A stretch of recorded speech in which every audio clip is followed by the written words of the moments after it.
என் இனிய ஜோதிட சொந்தங்கள் அனைவருக்கும் என் அன்பான வணக்கங்கள். நீண்ட நாளுக்கு பின்னால் நம்ம இப்போ சில விஷயங்களை, ஜோதிடத்தினுடைய அடித்தளமான விஷயங்களை பார்க்க வேண்டியிருக்கு. இப்போ 12 ராசி கட்டங்கள். இந்த 12 ராசி கட்டங்களும் மேசத்திலிருந்து ஆரம்பித்து மீன வரைக்கும் முடியுது. ராசி கட்டங்கள் என்பது என்ன அப்படின்னா,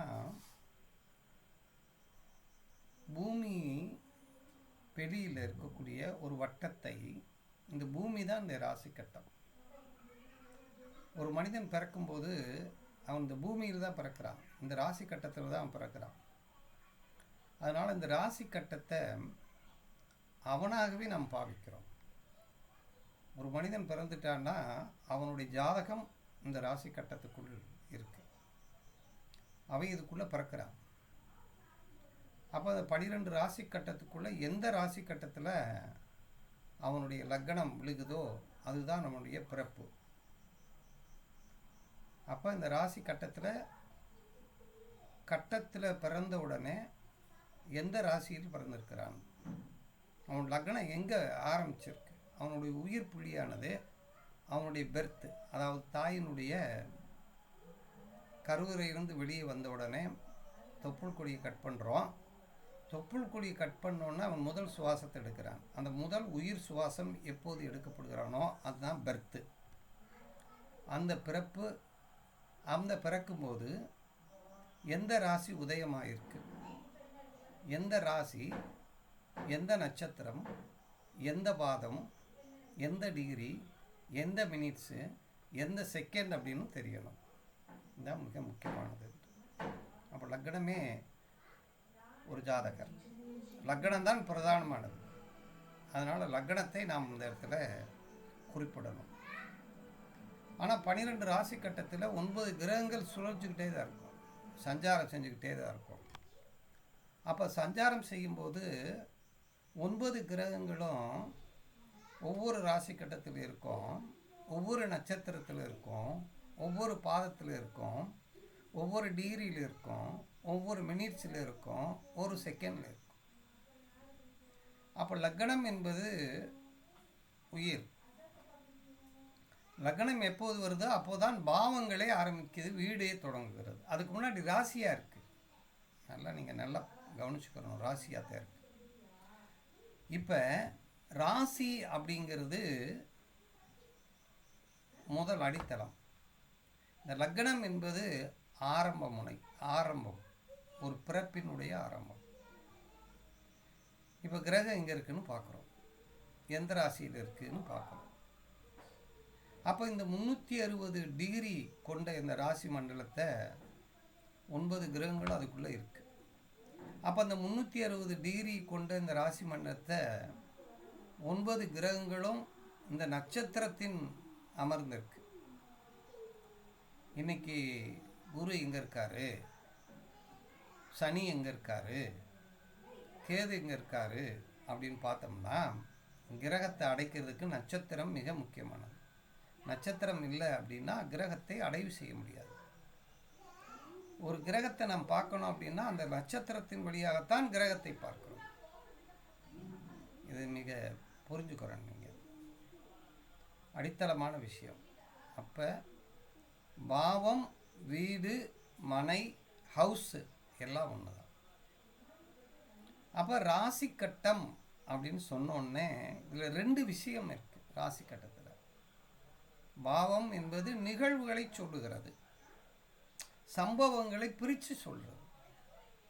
கிரகங்கள் என்பது அது ஒரு பொருள், ஒரு காரணம். கிரகம் என்பது காரகம், பொருள். அப்போ இந்த கிரகமெல்லாம் இதுக்குள்ளே இருக்கு, அதுங்கிறத நம்ம மறக்கக்கூடாது. அப்போ எந்த இதாக இருந்தாலும் சரி, லக்னம் அப்படின்னு ஆரம்பிக்குதுன்னா அந்த டிகிரியிலிருந்து 30 டிகிரி வரைக்கும் அந்த லக்னத்தின் 1வது வீடு, 1வது மனை, ஃபர்ஸ்ட் ஹவுஸ் அப்படின்னா இது மாதிரி 12 வீடுகளையும் எந்த நட்சத்திரத்தில், எந்த டிகிரியில், எந்த மினிட்ஸில் விழுந்திருக்குன்னு பார்க்கறதுக்கு பேர் தான் பாவ நிலை அப்படின்னு சொல்கிறோம். 12 பாவ நிலைகளை பற்றி தெரிஞ்சுக்கிறோம். இப்போ 12 பாவ நிலைகளை தெரிந்து கொள்கிறோம். 9 கிரகங்கள் எந்த நட்சத்திரத்தில் இருக்குது, எந்த ராசியில் இருக்குது அப்படின்னு தெரிஞ்சுக்கிறோம்.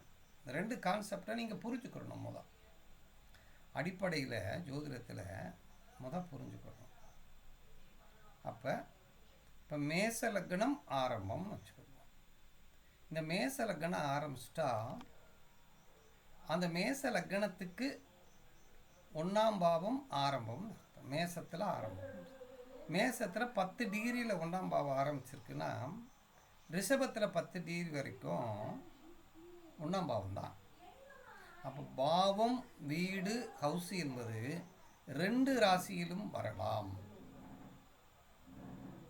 ஒரே ராசிக்குள்ளும் இருக்கலாம். அதனால தான் நம்ம பாவங்கள், அது மனை, வீடு, ஹவுஸ் அப்படின்னு சொல்கிறோம். இதுதான் அடிப்படை அப்படிங்கிறத நீங்கள் மறக்கக்கூடாது. அதனால் எந்த டிகிரியில் இருக்குது அப்படின்னு பார்க்கணும். இது ஒரு கான்செப்ட். 12 வீடுகளை பற்றி நம்ம தெரிஞ்சுக்கிறோம். 1ஆவது வீடு எங்கே ஆரம்பிக்குது, 2ஆவது வீடு எங்கே ஆரம்பிக்குது. அப்போ கிரகங்கள் எங்கே இருக்குது? இது 1ஆவது மனையில் இருக்கா, ஃபர்ஸ்ட் ஹவுஸில் இருக்கா, செகண்ட் ஹவுஸில் இருக்கா, தேர்ட் ஹவுஸில் இருக்கா அப்படின்னு பார்க்குறதுக்கும் இந்த டிகிரி மிக மிக முக்கியமானது. அளவுகோல் இட்ஸ் வெரி இம்பார்ட்டன்ட். இப்போ உதாரணமாக லக்னம் இங்கே 10 டிகிரியில் ஆரம்பிச்சு 10 டிகிரி இருக்கு. அப்போ இங்கே 10 டிகிரி வரைக்கும் தான் 1ஆவது மனை. இப்போ இங்கே ஒரு 20 டிகிரியில் ஒரு கிரகம் இருக்குது, குரு இருக்குன்னு வச்சுக்கிறோம். அப்போ நம்ம என்ன சொல்லணும் அப்படின்னா, இது 2ஆவது வீட்டில் குரு இருக்கிறது அப்படின்னு சொல்லணும்.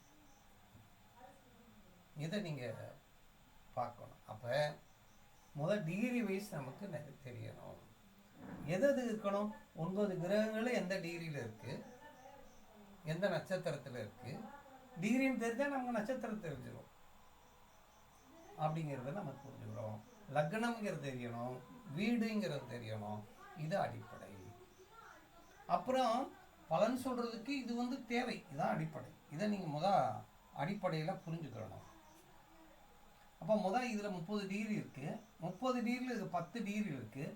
இப்போ இதில் 8 டிகிரியில் இங்கே 8 டிகிரியில் ஒரு கிரகம் இருக்குன்னு வச்சுக்கோங்க, சந்திரன் இருக்காருன்னு வச்சுக்கோங்க. இப்போ என்ன அர்த்தம்?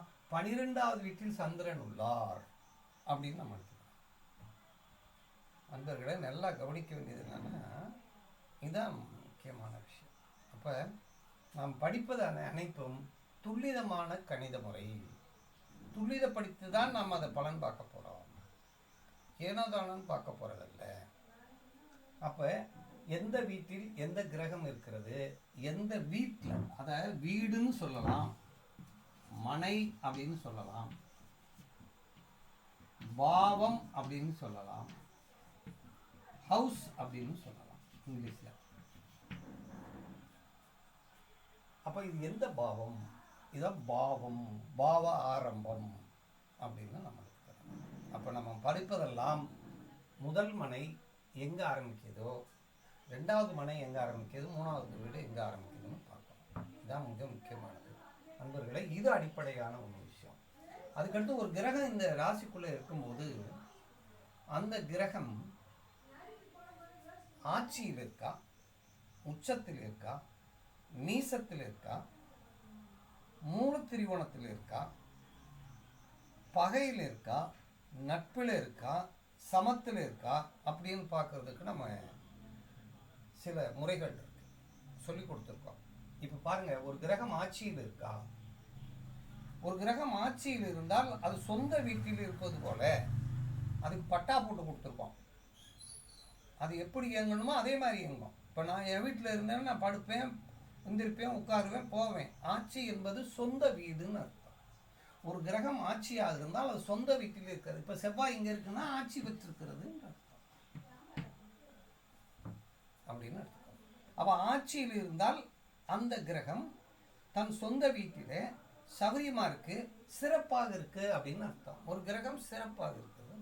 அப்போ இந்த கிரகம் இங்கே இருந்தாலும் ஆட்சி தான். செவ்வாய் இங்கே இருந்தாலும் ஆட்சி தான். அப்போ சுக்கிரன் இங்கே இருந்தாலும் ஆட்சி தான், இங்கே இருந்தாலும் ஆட்சி தான். அப்போ புதன் இங்கே இருந்தாலும் ஆட்சி தான், இங்கே இருந்தாலும் ஆட்சி தான். இப்போ சூரியன் இங்கே இருந்தால் ஆட்சி பெற்றுக்கிறார், சந்திரன் இங்கே இருந்தால் ஆட்சி பெற்றிருக்கிறார், இங்கே குரு இங்கே இருந்தாலும் ஆட்சி பெற்றிருக்கிறார், குரு இங்கே இருந்தாலும் ஆட்சி பெற்றிருக்கிறார், இங்கே சனி இருந்தால் ஆட்சி பெற்றிருக்கிறார். ஆட்சி பெற்றது இது பாத்தியப்பட்டது. சுய வீட்டில் இருக்கிறார், பலமாக இருக்கிறார், பத்திரமாக இருக்கிறார். ஒரு கிரகம் ஆட்சி வரும்போது அது நல்ல பலனை தருகிறது அப்படின்னு இப்போது புரியல. அதே மாதிரி இது ஆட்சிக்கு முக்கியத்துவம் கொடுக்கணும், உச்சத்துக்கு முக்கியத்துவம் கொடுக்கணும், நீசத்துக்கு முக்கியத்துவம் கொடுக்கணும், திரிகோணத்துக்கு முக்கியத்துவம் கொடுக்கணும், மூல திரிகோணத்துக்கு முக்கியத்துவம் கொடுக்கணும் அப்படின்னு நம்ம எடுத்துக்கிறோம். இப்போ ஆட்சியை பற்றி பார்த்துருக்கோம். இதெல்லாம் ஆட்சி பெற்ற கிரகங்கள் தன் பலத்தை தருகிறது அப்படின்னு நம்ம எடுத்துக்கிறோம். அடுத்து உச்சம் பெறும் கிரகம். இப்போ இதில் எந்தெந்த விட்டு எந்தெந்த கிரகங்கள் உச்சம் பெறுகிறது அப்படின்னு பார்க்கிறோம். உச்சம் பெற்றது எப்படி இருக்கும் அப்படின்னா அது தன்னுடைய பலத்தை, அது சக்தியை அதிகமாக கொடுக்க போகுதுன்னு அர்த்தம். ஒரு காரகம் இப்போ அதனுடைய பொருளை, அதனுடைய தன்மையை கொடுக்க போகணும். அப்போ வலுவாக உள்ளது, தகுதியாக உள்ளது. ஒரு கிரகம் உச்சமாக இருந்தால் தகுதியாக உள்ளது அப்படின்னு அர்த்தம். இப்போ சூரியன் எந்த இடத்துல உச்சம் அப்படின்னு பார்த்தோம்னா, இப்போ பாருங்க, சூரியன் இந்த மேசராசியில் உச்சம் அப்படின்னு நம்ம எடுத்துக்கிறோம். அப்போ தகுதியாக இருக்குன்னு அர்த்தம். அப்போ மேசத்தில் சூரியன் இருந்தால் அது உச்சம் அப்படின்னு எடுத்துக்கிறோம்.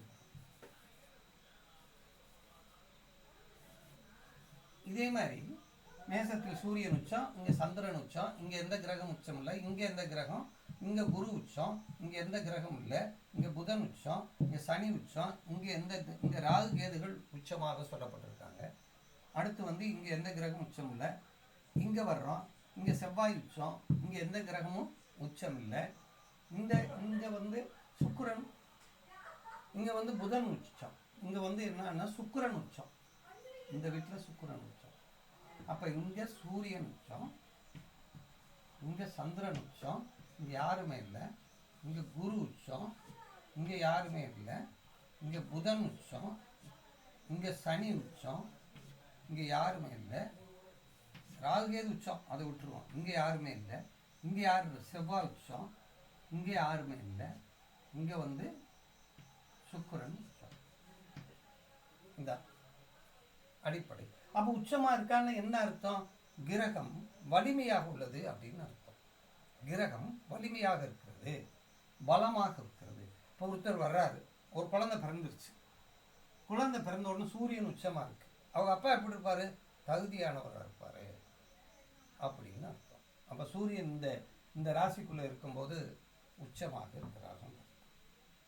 இதை நீங்கள் அடிப்படையில் நீங்கள் கற்றுக்க வேண்டிய விஷயம் இதுதான், முக்கியமான ஒன்று அப்படிங்கிறத நம்ம எடுத்துக்கிறோம்.